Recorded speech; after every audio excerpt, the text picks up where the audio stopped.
Once upon a time, there were some painters who painted the most beautiful pictures in the land. They painted pictures of sunsets and thunderstorms and forests, flowers and animals and anything they could imagine.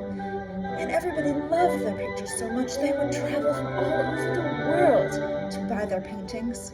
And every night, the painters were so careful to put the lids back on their paint cans so that their paint wouldn't dry out. But one night, they were so tired, and they forgot to put the lids on their paint cans, and they just went right to sleep. Well, that very night, who should appear but some naughty little elves. The elves saw the paint, and they put their hands in the paint. They put handprints all over the floor.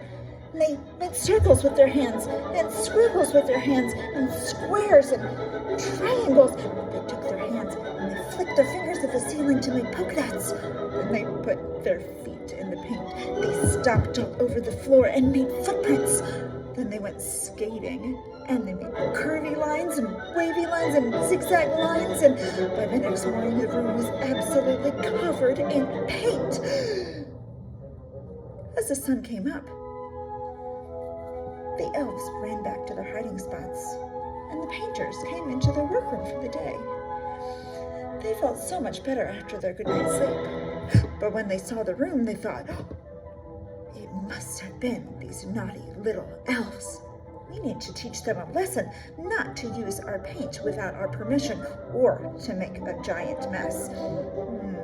So they filled the paint cans up with glue. Fill them up with glue. The next day, that night, since the elves that had so much fun the night before, they came back in, tiptoe, tiptoe, tiptoe, and they put their hands in the paint. But their hands got stuck. They put their feet in the paint, but their feet got stuck. They didn't know what to do when the painters came back in the room, and they said, "You naughty little elves, we hope you learned your lesson. Don't play with people's things without their permission." And the painters went around and they tapped the elves gently on the shoulder. And then each elf was able to get free.